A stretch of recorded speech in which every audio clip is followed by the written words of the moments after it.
Hi students, welcome to Pandey coaching centre. Radhe Radhe. पिछले week हम आपके लिए लेके आते सॉल्यूशन का पार्ट 1। अल्टरनेटिव्स में आते हैं आपके सॉल्यूशन की मंडे, वेडनेसडे और फ्राइडे। इस वीक के जितने भी सॉल्यूशन चैप्टर जहाँ पे छोड़ा था उसी चैप्टर्स को हम आगे बढ़ाते हैं और देखते हैं इस वीक हम लोग को सॉल्यूशन चैप्टर में कितना कितना पढ़ना है। तो मेरा नाम है देवेश पांडे और ये एक ज़बरदस्त सीरीज चल रही है क्लास 12th की केमिस्ट्री की। लगभग कंप्लीट वीडियोस आपको मिलने वाले हैं, पूरा कंप्लीट एनसीईआरटी होने वाला है और साथ ही साथ पिछले 10 साल के प्रीवियस ईयर क्वेश्चन होने वाले हैं। इस सीरीज़ को करने के बाद बिल्कुल हम ये कह सकते हैं कि आपके केमिस्ट्री में बहुत अच्छे नंबर आने वाले हैं। हो सकता है पूरे में पूरे नंबर भी आए। चलो चलते हैं, देखते हैं। जी कुछ अलग लगा। चलो चलते हैं। जो विलियन चैप्टर है, विलियन चैप्टर चल रहा था। विलियन चैप्टर में ये टॉपिक्स थे, आपको पता है, पिछले सप्ताह डिस्कस कर चुके हैं। हाँ, आज की जो टॉपिक है वो ये टॉपिक है, मतलब इस सप्ताह के जो टॉपिक्स रहेंगे वो रहेंगे, ये कुछ टॉपिक्स रहेंगे इस सप्ताह के। क्वथनांक में उन्नयन, हिमांक में अवनमन, पराशर दाब, अणुसंग गुणधर्म, असमान, आणविक द्रव्यमान, वांट ऑफ गुणांक और इतने टॉपिक्स कुछ पिछले सप्ताह कराए थे, कुछ इस सप्ताह करा ले रहे हैं और लगभग ये सॉल्यूशन चैप्टर इसी के साथ समाप्त होगा। इसके बाद कुछ एनसीईआरटीज़ के, मतलब एनसीईआरटीज़ के कंप्लीट न्यूमेरिकल और लास्ट 10 ईयर्स में प्रीवियस ईयर क्वेश्चंस कराएंगे। तो इस सप्ताह के ये वाले टॉपिक है। आगे चलते हैं। आज का जो पहला टॉपिक है वो है बर्कले हर्टले विधि। तो इसको समझते हैं, ठीक है। देखो, बर्कले हर्टले विधि क्या है, इम्पॉर्टेंट टॉपिक है, पेपर में आने वाला टॉपिक है। और बर्कले हर्टले विधि अगर आपने समझ ली तो ही आप पराशर दाब को भी समझ पाएंगे। पराशर दाब आता है न्यूमेरिकल में, पराशर दाब आता है पेपर में, साथ ही पराशर दाब के न्यूमेरिकल आते हैं। पराशर दाब अगर आप नहीं समझ पाओगे तो बाय पराशर, सम पराशर, विलियन, ऐसे बहुत सारे टॉपिक्स कवर होते हैं। तो सबसे पहले बर्कले हर्टले विधि समझेंगे। जब इसको समझ जाएंगे तो पराशर दाब समझ जाएंगे। फिर पराशर दाब से रिलेटेड 3-4 क्वेश्चन हैं, उसको बारी बारी समझेंगे, फिर न्यूमेरिकल्स करेंगे। तो आज का पहला टॉपिक बर्कले हर्टले विधि, इसको हम लोग अच्छे से समझते हैं, ठीक है। देखो क्या ये विधि है। अगर इस विधि में आप चित्र देख पा रहे हो तो इस तरीके का चित्र होता है, ठीक है। इस विधि में 2 समकेंद्रीय नलिका होती है। ये इस तरीके का चित्र होता है। चित्र में इसमें जो ऊपर वाला विलियन है और एक नीचे वाला विलियन दिख रहा होगा। ऊपर वाले विलियन में हम लोग सांद्र विलियन भरते हैं। क्या भरते हैं? सांद्र विलियन। इस वाले में सांद्र विलियन भरते हैं, इस वाले में तनु विलियन भरते हैं। भैया आप सीधे सीधे शब्दों में बताओ ये क्या कह रहे हो? सांद्र तनु का मतलब नहीं समझ में आ रहा, आप सीधे सीधे समझाओ। तो सांद्र और तनु का मतलब हम सीधे सीधे समझा दे रहे हैं। एक मिनट, यहाँ पर हम वाइट यूज कर ले रहे हैं तो ज़्यादा सही है।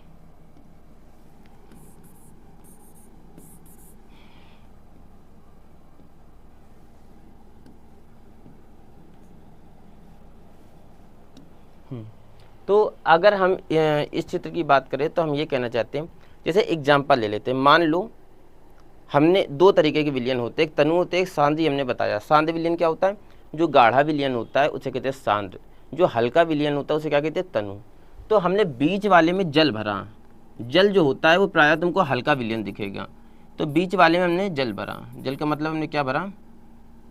जल का मतलब हमने भरा तनु विलियन, तनु विलियन भरा।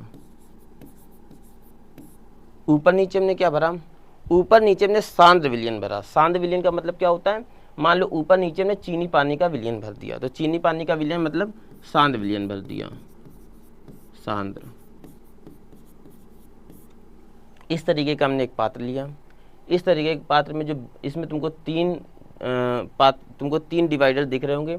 ऊपर वाले जो भाग हैं उसमें हमने सांद्र विलियन भरा, बीच वाले भाग में तनु विलियन भरा, सबसे नीचे वाले भाग में सांद्र विलियन भरा। तनु विलियन का मतलब हल्का विलियन और सांद्र विलियन का मतलब क्या होगा? गाढ़ा विलियन। समझ में आया? अब इसमें जो तुमको बीच में दिख रही है ना, ये जो बीच में तुमको झिल्ली दिख रही है, इसे बोलते हैं झिल्ली। इन 3 पार्टों को जो जो तुमको दो डिवाइडर की तरीके दिख रहे हैं, इन डिवाइडर्स को बोलते हैं अर्धपारगम्य झिल्ली। इनको बोलते हैं अर्धपारगम्य झिल्ली। और ये जो अर्धपारगम्य झिल्ली होती है ये बनी होती है कॉपर फेरोसाइनाइड की। ये जो बनी होती है ये बनी होती है कॉपर फेरोसाइनाइड की।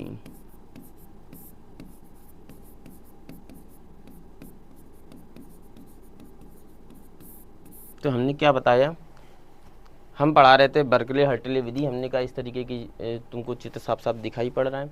इसमें 3 भाग होते हैं, ऊपर और नीचे वाले भाग में सांद विलयन यानी गाढ़ा विलयन भरते हैं, बीच वाले भाग में तनु विलयन भरते हैं। इन 3 भागों को दो तुमको डिवाइडर की तरीके काले काले दिख रहे होंगे, इसे बोलते हैं अर्धपारगम्य झिल्ली। और ये अर्धपारगम्य झिल्ली किसकी बनी होती है, एक पदार्थ होता है कॉपर फेरोसाइनाइड, उसकी बनी होती है। अगर तुम देख रहे होगे बीच वाले भाग से जा रहा है जलकुंड, इसको और इधर साइड जा रहा होगा किसका नली। बीच वाले भाग को तुम देख रहे होगे दाब मापक, और यहीं से दाब हम बढ़ाते या घटाते हैं। ये तो रही इस चित्र की बात। अब बर्कले हर्टले विधि में ये चित्र में क्या क्या कौन कौन सी चीज़ ये हमने बताया। अब बर्कले हर्टले विधि में क्या हो रहा है हम उस प्रोसेस को समझाने की कोशिश कर रहे हैं। क्या होता है बर्कले हर्टले विधि में, तो होता क्या है, तो अगर हम बात करें कि अगर तुम देखोगे कभी भी अगर हम अर्धपारगम्य झिल्ली रख दें और इस तरीके तीनों विलयन को रख दें, तो होता क्या है, तनु विलयन से अणुओं का प्रवाह सांद विलयन की ओर होता है। तनु विलयन से अणुओं का प्रवाह सांद विलयन की ओर होता है। ये लॉ कहता है, साइंस का लॉ कहता है कि अगर कोई तनु विलयन रख दो और एक तरफ सांद विलयन रख दो और हम बीच में अर्धपारगम्य झिल्ली रख दें, तो तनु विलयन का प्रवाह सांद विलयन की ओर होता है। यानी कि हल्के विलयन से गाढ़े विलयन की ओर विलायक का प्रवाह होता है। तो अगर हम देखें तो ये देखो तनु विलयन है, ये क्या है, सांद विलयन है। तो साइंस का लॉ कहता है इसके जो अणुओं का प्रवाह है वो कहाँ की ओर होगा, ऊपर की ओर होगा। क्योंकि ये कौन सा लॉ कहता है, साइंस का लॉ कहता है। इसी तरीके क्योंकि बीच वाला तनु विलयन है और नीचे वाला सांद विलयन है, तो यहाँ से भी इसका प्रवाह कहाँ होगा, तनु विलयन से सांद विलयन की ओर होता है। ये साइंस का लॉ कहता है।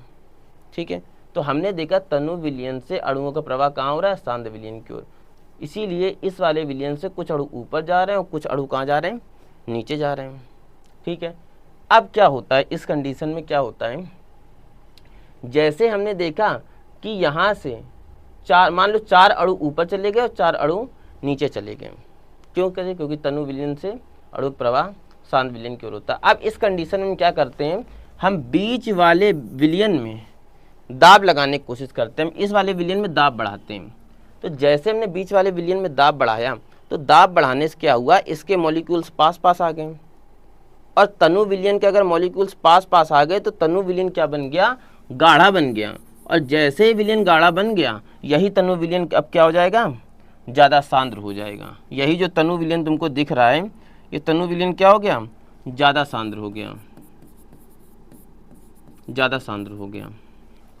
क्यों हो गया, क्योंकि हमने इसमें दाब बढ़ाया, दाब बढ़ाने से मॉलिक्यूल्स पास पास आ गए, पास पास आने से विलयन ज़्यादा सांद्र हो गया। अब ये विलयन ज़्यादा सांद्र है और ये क्या है, कम सांद्र। कम सांद्र का मतलब क्या है, अब ये ज़्यादा गाढ़ा हो गया, ज़्यादा गाढ़ा हो गया, और ये इसकी अपेक्षा क्या हो गए, कम गाढ़े हो गए। ये अब इसकी अपेक्षा क्या हो गए, कम गाढ़े हो गए। यानी कि अब ये तनु हो गया। 4 अणु ऊपर और 4 अणु नीचे जा ही पाए थे कि हमने बीच वाले विलयन में दाब डाला, दाब डालने से इसके मॉलिक्यूल्स पास पास आए, पास पास आने से विलयन ज़्यादा सांद्र हो गया। अब जैसे ज़्यादा सांद्र हुआ तो ये दोनों तनु हो गए इसकी अपेक्षा, और जैसे तनु हो गए अब क्या होगा, जाहिर सी बात है, अब हमको पता लॉ क्या कहता है, विलयन का प्रवाह कहाँ होता है भाई बताओ, तनु से सांद्र की ओर। तो अब ये वाला तनु है तो अब अणु प्रवाह कहाँ आने लगेगा, इधर साइड से होने लगेगा। ये तनु है तो कहाँ होने लगेगा, उल्टी साइड की ओर होने लगेगा। पहले ये तनु था, ऊपर नीचे वाले स्थान थे, तो बीच वाले विलयन से 4 अणु ऊपर गए थे और 4 अणु कहाँ चले गए थे, नीचे चले गए थे। जैसे हमने दाब डाला, इस विलयन को सांद्र बनाया, तो ये दोनों अपने आप इसको ज़्यादा सांद्र बना दिया, ज़्यादा गाढ़ा बना दिया, तो विलायक के अणु प्रवाह उल्टी डायरेक्शन में होने लगा। तो हम क्या कहेंगे, मान लो जब ये तनु था और ये शांत था, तो हमने कहा 4 अणु वापस गए, 4 अणु नीचे की ओर गए। ठीक है, जैसे ही इसको हमने शांत बनाया तो अणुओं का प्रवाह उल्टी डायरेक्शन में होने लगेगा। तो हमने कहा माना जो 4 अणु गए थे उतने ही अणु वापस आए। हमने दाब डाला तो दाब डालने से क्या था, जितने अणु गए थे वापस उतने अणु आए। जैसे उतने अणु वापस आ गए, जैसे जो गए हुए अणु थे वापस आ गए, हमने यहाँ पर रोक दिया और देखा कितना हमने दाब डाला। मतलब वो दाब जिस दाब को डालने पे गाढ़ा विलयन हुआ, और उतना गाढ़ा विलयन करना है कि जितने अणु गए थे वापस से उसी स्थिति में आ जाए। तो वही दाब क्या कहलाएगा, परासरण दाब।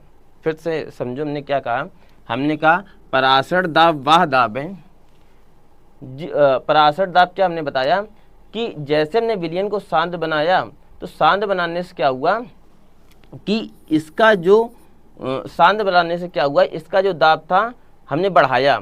जैसे हमने दाब बढ़ाया, हमने दाब डाला और दाब बढ़ाने से हमने इसको इतना शांत बनाया कि जो इसके अणु गए थे वो वापस से उसी स्थान पे आ गए। और जैसे आ गए हमने देखा दाब कितना दाब डालने पे इसके गए हुए अणु वापस आ गए, वही दाब क्या कहलाया, परासरण दाब कहलाया। तो अब इस विधि को एक ऑफिशियल लैंग्वेज में समझ लेते हैं। हमने क्या बताया, यह विधि बहुत ही सरल और संतोषजनक विधि होती है। देखो एक एक लाइन पढ़ते हैं।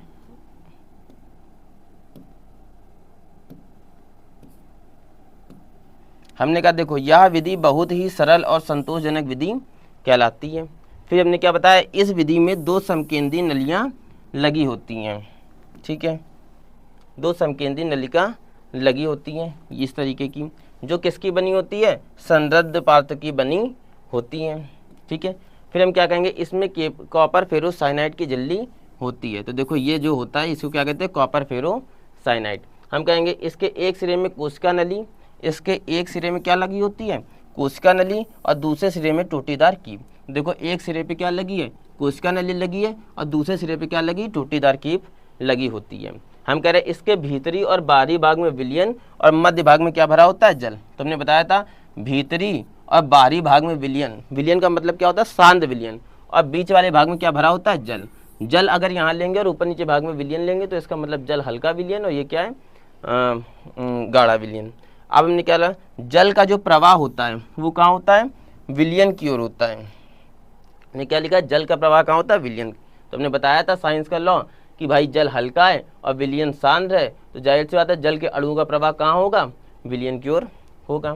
फिर हमने क्या लिखा कि और जल के ऊपर एक अनुप्रयुक्त दाब डालते हैं। फिर हम क्या करते थे, जल के ऊपर क्या डालते थे, दाब डालते थे, और तब तक डालते थे जब तक जो गए हुए अणु हैं वापस उसी स्थिति में ना आ जाए। जब पहले ये तनु था, ये शांत था, तो हमने माना था 4 अणु गए थे वापस, और जैसे हमने इसमें दाब डाला, इस विलयन को शांत बनाया, तो हम उतना दाब डालेंगे कि जितने गए हुए अणु थे बस वापस उसी स्थिति में आ जाएं, उतना ही दाब डालना है। तो हमने कहा उतना ही दाब डाला जिससे जल अपनी पुनःवस्थिति में आ जाए। और जो वो दाब डाला गया, वो दाब जिससे गए हुए अणु, जल में डाला गया वो दाब जिससे गए हुए अणु की वापस से उसी स्थिति में आ जाए, उससे ज़्यादा नहीं आने चाहिए।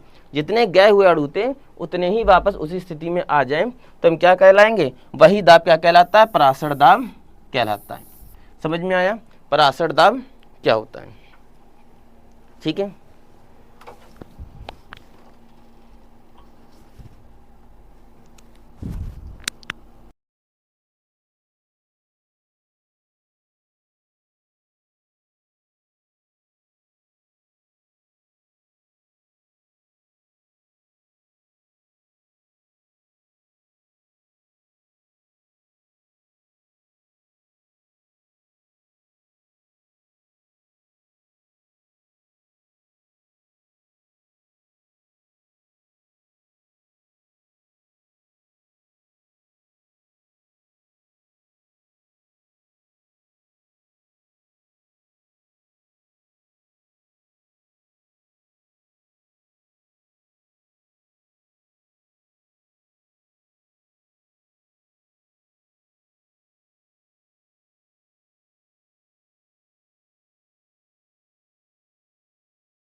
तो ये पराशर दाब सबको समझ में आया क्या होता है। चलो आगे टॉपिक उठाते हैं। ध्यान रखना पराशर दाब क्या है। पराशर दाब वह है जिससे गए हुए अणु वापस उसी स्थिति में आ जाए। डाला गया वह दाब जिससे गए हुए अणु वापस उसी स्थिति में आ जाए, पराशर दाब कहलाता है। आगे टॉपिक में चलते हैं। अगला है पराशर दाब, इसकी डेफिनेशन देख लेते हैं। क्या डेफिनेशन होती है। हमने बताया अर्ध पारगम्य झिल्ली से होकर शुद्ध विलायक से विलयन की ओर तथा तनु विलयन से सांद्र विलयन की ओर विलायक का स्वतः प्रवाह परासरण कहलाता है। अगर तुम पिछले चित्र में आओ तो हमने यही तो बताया था कि तनु विलयन से सांद्र विलयन की ओर विलायक के अणुओं का प्रवाह होता है, मतलब हल्के विलयन से गाढ़े विलयन की ओर विलायक के अणुओं का प्रवाह होता है। ये जो क्रिया कहलाती है, ये जो तनु विलयन से सांद्र विलयन की ओर जो अणुओं का प्रवाह हो रहा है, ये जो क्रिया, ये क्या क्रिया कहलाती है, परासरण। तो देखो अर्ध पारगम झिल्ली से होकर शुद्ध विलायक से तनु विलयन से सांद्र विलयन की ओर विलायक का सतह प्रवाह क्या कहलाता है, परासरण। और पीछे देखिए हमने क्या बताया, ये क्रिया परासरण। और इस परासरण की क्रिया जो हो रही थी तनु विलयन से सांद्र विलयन की ओर जो अणु जा रहे थे, ये जो परासरण की क्रिया हो रही थी, इस परासरण की क्रिया को रोकने के लिए हमने क्या किया, इस परासरण की क्रिया को रोकने के लिए हमने क्या डाला, इस विलयन में दाब डाला तो विलयन सांद्र हो गया। और जैसे सांद्र हुआ तो ये गाढ़ा हो गया और ये तनु हो गया। तो अब जैसे गाढ़ा हो गया तो जो विलायक का प्रवाह ऊपर की ओर था वो कहाँ हो गया, उल्टी डायरेक्शन में हो गया। अब यहाँ से यहाँ की ओर हो गया। तो हमने जो परासरण की क्रिया थी उसको रोक दिया। कैसे रोक दिया, दाब डाल के। दाब डालने से जो परासरण की क्रिया थी वो हमने क्या कर दी, उल्टी कर दी। और यही जो हमने दाब डाला, ये दाब क्या कहलाया, परासरण दाब। जो स्वतः परासरण की क्रिया हो रही थी, तनु विलयन से सांद्र विलयन की ओर हो रही थी परासरण क्रिया, हमने बीच वाले विलयन में दाब डाला। दाब डालने से विलयन गाढ़ा किया और गाढ़ा विलयन करने से क्या हुआ, जो ये परासरण क्रिया हो रही थी उल्टे डायरेक्शन में हो गई। तो जो स्वतः परासरण की क्रिया हो रही थी ये उल्टे डायरेक्शन में हो गई और डाला गया जो वो दाब है वो क्या कहलाया, परासरण दाब कहलाया। तो हमने क्या करा, परासरण रोकने के लिए, अभी हमने बताया परासरण रोकने के लिए विलयन पर लगाया गया बाह्य दाब परासरण दाब के बराबर होता है। समझ में आया, विलयन पर डाला गया वह दाब परासरण दाब के बराबर होता है।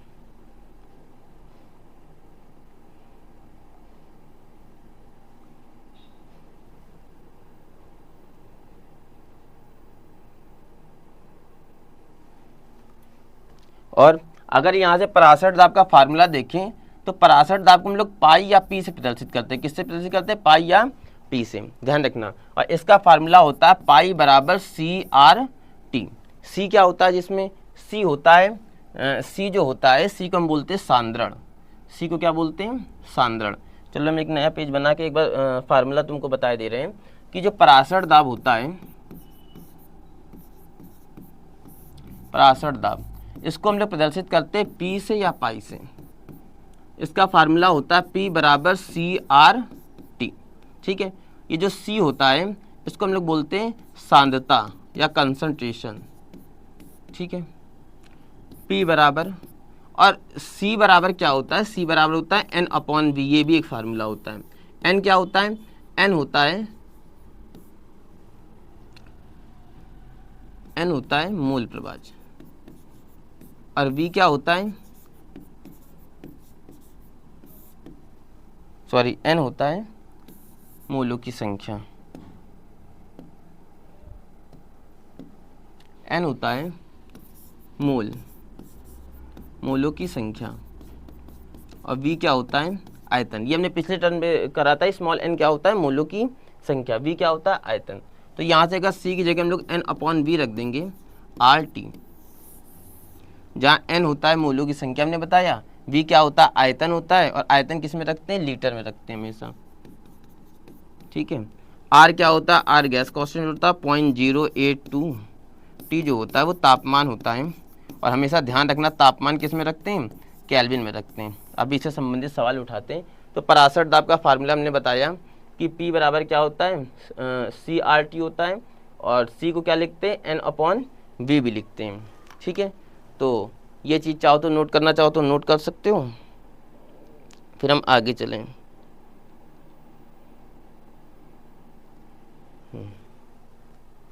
और अगर चाहो तो यहाँ से एक चीज़ और आगे डिराइव कर सकते हो। इसी के आगे हम बता रहे हैं P बराबर N upon V R T है, तो P बराबर स्मॉल n क्या होता है, मोलों की संख्या, स्मॉल n बराबर होता है W अपॉन M।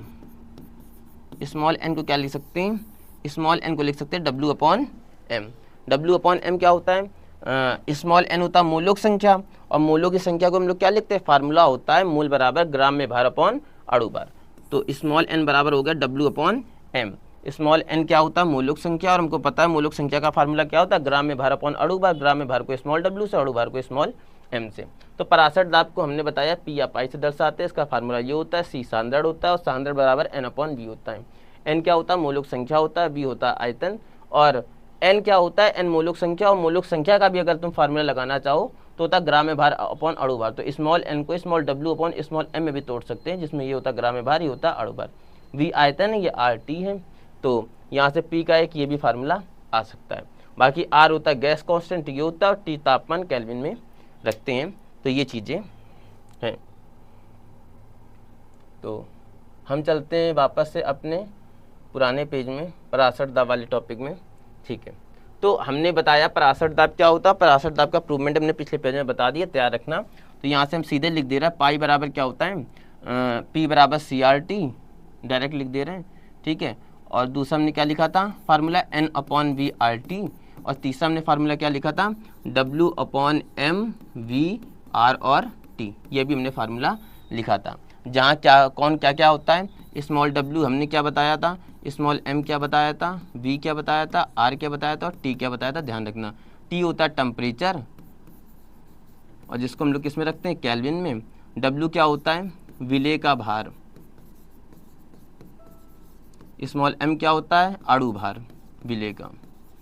v क्या होता है, आयतन, और r क्या होता है, मान होता है इसका 0.0821 गैस कांस्टेंट। ठीक है, ये हमने पिछले में डिस्क्राइब किया। अब चलो इसका एक सवाल कर लेते हैं, पेपर में आया हुआ एक सवाल है परासठ दाब का। ठीक है, करते हैं। परासठ दाब कह रहा, परासठ दाब ज्ञात करो, तो पाई या पी से प्रदर्शित करते हैं। पाई या पी बराबर क्या होगा, फार्मूला क्या होता है, CRT। ठीक है, C क्या होता है, C होता है सांद्रता। ध्यान रखना क्या होता है, C होता है सांद्रता। अच्छा, कभी भी सांद्रता दे रखा हो, देखो क्या कह रहा है, M/10 बिलियन का परासठ दाब। ठीक है, कभी भी बोल दे M/10, M/1, M/2, M/6, 0.2 M, 0.3 M, M लिखा हो तो समझ जाना ये सांद्रता ही दे रखी है, यानी कि C का मान कितना दे रखा है, 1/10 दे रखा है। ठीक है, M/10 का मतलब क्या होगा, M/10 का मतलब होगा ये इसकी सांद्रता ही दे रखी। सांद्रता मतलब कितना, 1/10। R का मान 0.082 रख दूँ।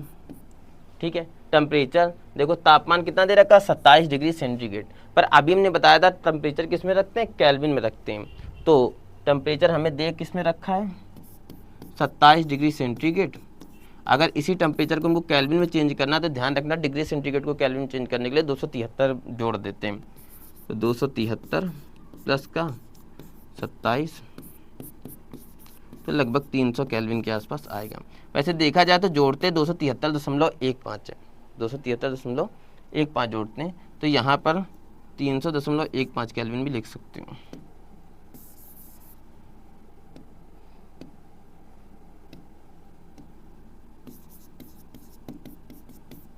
तो चाहो तो पूरे में लिख लो, अब यहाँ लिख दो 300 या 300.15, कुछ भी रख सकते हो केल्विन में।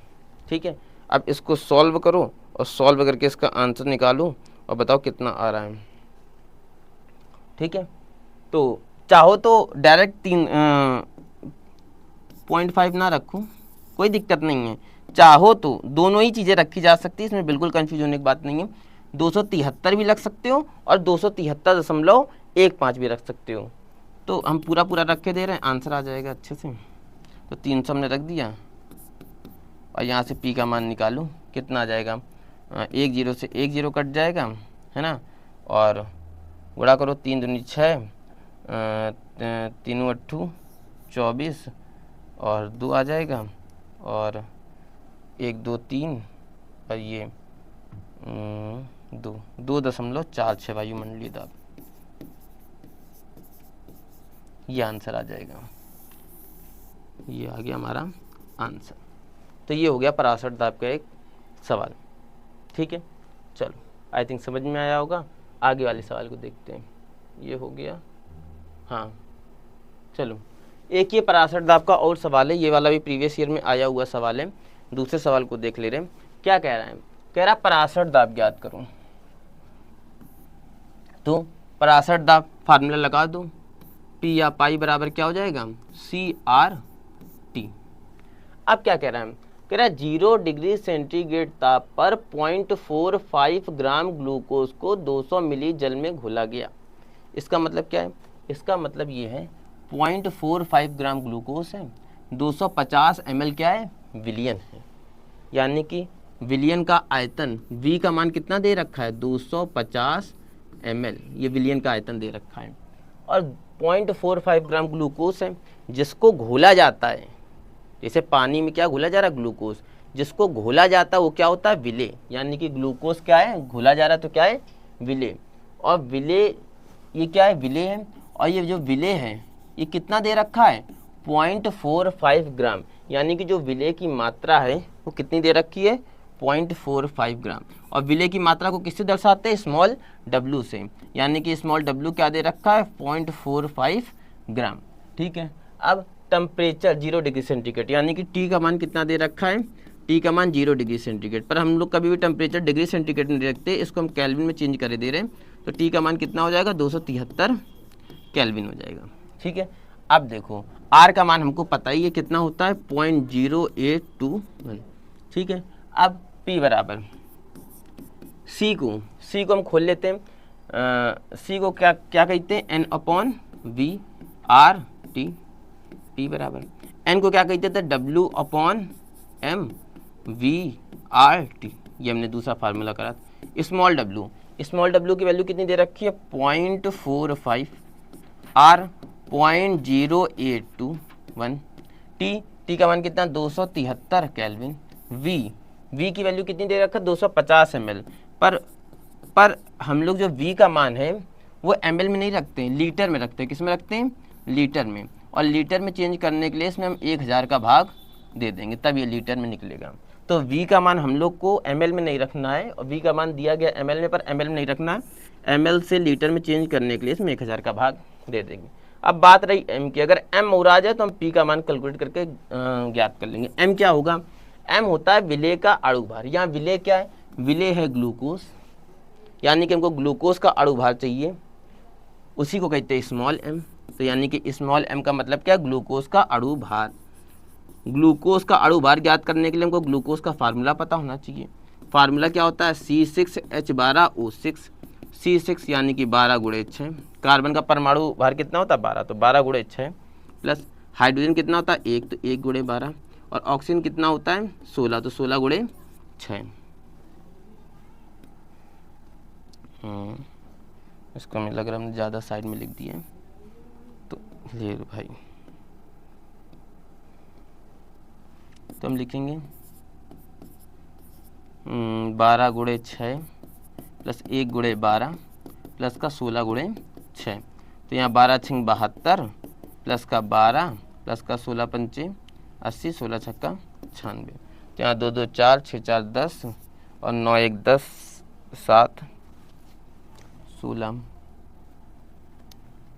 9 1 10, 7 180 आएगा। कितना आ जाएगा, 180। तो यहाँ रख देंगे 180। अब इसको 1 0 से 1 0 काटो, नीचे के नीचे वाला ये जो 100 है ये सबसे ऊपर चला जाएगा। तो P बराबर हो जाएगा 0.45 इंटू 0.0821 इंटू 273 इंटू ये 100 ऊपर चला जाएगा अपॉन 250 इंटू 18। अब भैया 1 0 से 1 0 काटो और इसको कैलकुलेट करोगे तो बताओ कैलकुलेट करने पे कितना आ रहा है। तब तक हम भी कैलकुलेट करे ले रहे हैं।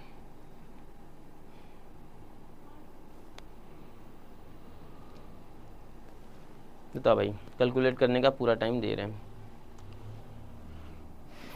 ये काटोगे तो 1 2 3 है, 1 2 3 0 बढ़ा दो, ये काटो तो 2 0 और बढ़ा दो, ये से ये काट दो। और जब बाद में कैलकुलेट करोगे तो हम बता दे रहे हैं, कैलकुलेट करना 0.224 वायुमंडल आ जाएगा इसका आंसर। ठीक है, ये सवाल हो गया। तो इसका परासर दाब कैसे निकाला हमने बताया, कोई समस्या हो तो बता सकते हो।